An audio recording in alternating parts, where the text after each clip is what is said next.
Our next guest is Congresswoman Marsha Blackburn from the state of Tennessee. She is a leader on tax issues, a leader on issues of privacy for Americans, and also a leader on Obamacare's implementation. And she's a staunch opponent of putting it into place. Welcome, Congresswoman Marsha Blackburn.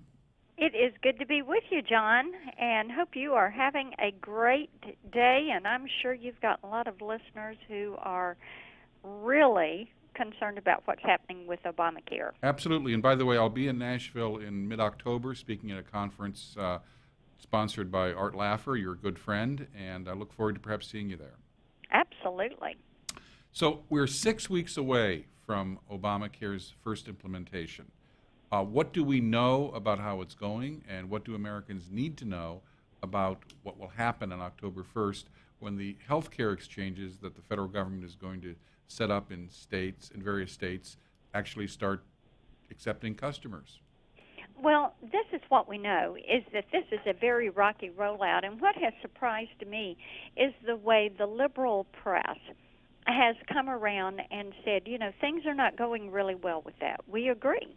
And because of that, we think that when you look at the problems that exist with the exchanges, the problems with all these navigators, indeed the problems with eligibility requirements and the expectation, the preliminary expectation of ID theft and scam artists that are having a heyday right now, calling people, getting all their personal identifying information, cleaning out their bank accounts, running up their credit cards, and people think that they're talking to somebody who's going to help them with their health care during this transition.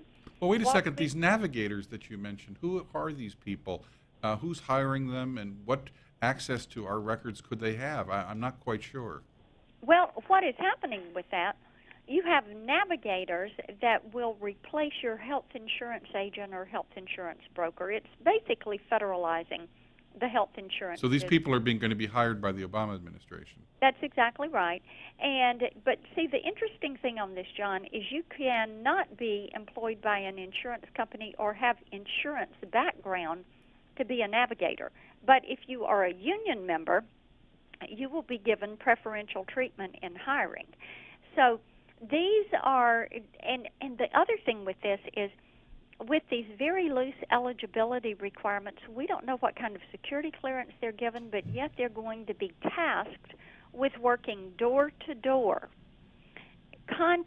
individually contacting citizens, getting all of their private information and signing them up for a health care plan. So that system is just ripe for abuse, for identity theft. It is also ripe for these navigators going and cutting a deal with some insurance agent and funneling business their direction into a specific plan. So we're concerned about that. We're concerned about the Medicaid expansion, also about these exchange subsidies. The exchange prices are coming in higher than had been anticipated.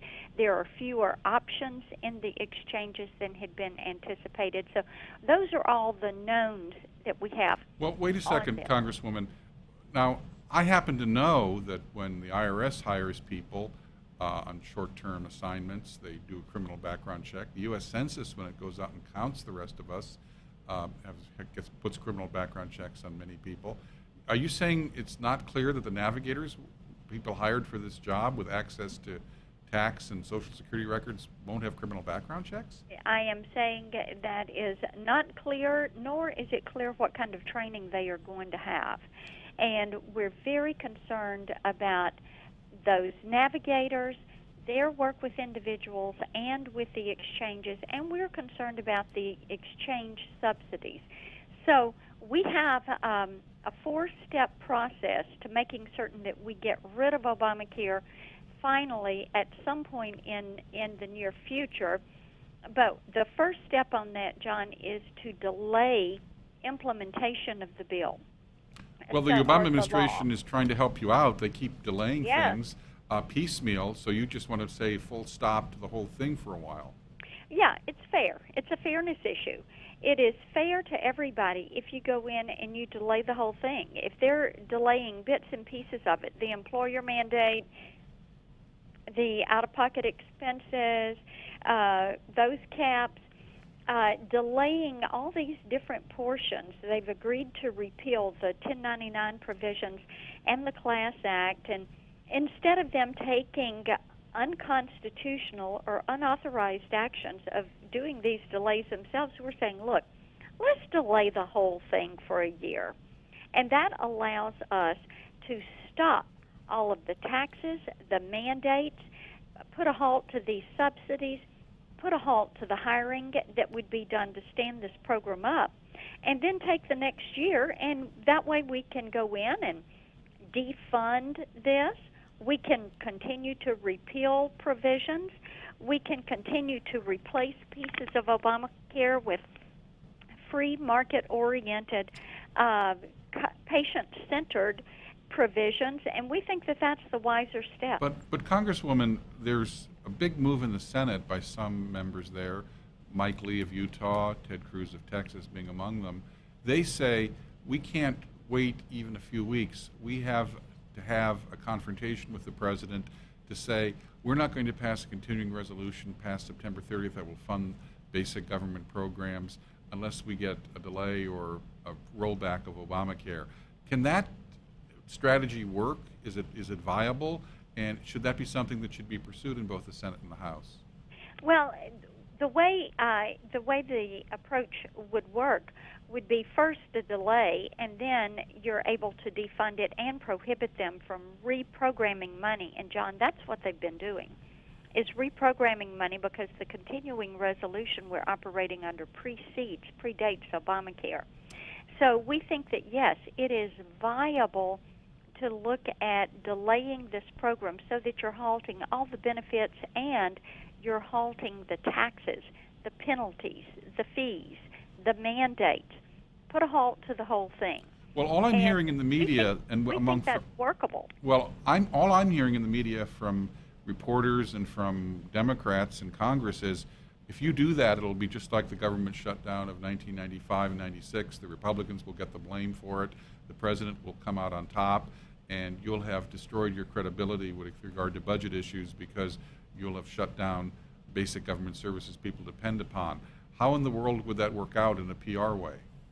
Well, I think the thing that we're looking at is, first of all, not having to shut the government down. And I think the president would probably like that, because in a government shutdown, the congressional branch hands the checkbook over to the administrative branch. And having a major military post in my district, I have tremendous concern about doing that. I have a tremendous concern about them taking more money from DOD and putting it to stand up Obamacare. So we would like not to get to that point, but I think what we want to do is have the White House work with us on first the delay, and then that would allow us to look at defunding.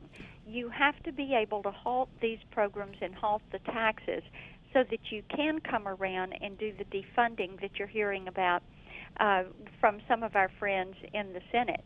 It's a good fight. It is a worthy fight. The American people do not like this program. They don't want this program. And we join them in that opposition. And I have to tell you, the opposition to Obamacare is bipartisan opposition. Well, actually, you experienced something that rarely happens in the state of Tennessee a few years ago. You had a version of a government-run health care system called Tenncare for poor people, and the costs went so out of control, you were actually able to roll it back and basically eliminate it and substitute much more flexible programs. Can you briefly go into what happened with Tenncare? It was a battle you won against all odds. We did win it against all odds. And here is what happened. When it came on the books in early 95, January 1 of 95, it was to be a Medicaid managed care program. It was to replace and offset a traditional care. It was the test case for Hillary Clinton health care. So Tennessee embarked on this venture. Within 5 years, the program had quadrupled in cost.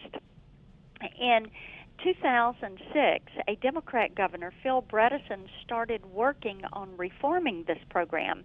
And by middle 2007, he had removed nearly 300,000 people from the program. He did that because it had grown to be 35.3% of the state's budget. What? Unsustainable. 35.3% of the state's budget. Now, as you will remember, John, from 99 to 02, we had a 4-year battle against imposition of a state income tax in our state.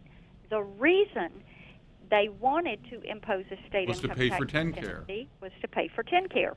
So that's We a big success story that shows that you can take a major government entitlement program and roll it back. Well, listen, That's right. Congresswoman Blackburn, we love having you. Keep up the good fight, and thanks for joining us today on the Steve Malzberg program. And best wishes, and have a great rest of your summer break from Congress. Thank you so much. Good to be with Thank you. This is John Funn sitting in for Steve Malzberg, and please stay with us because we will have another segment coming up in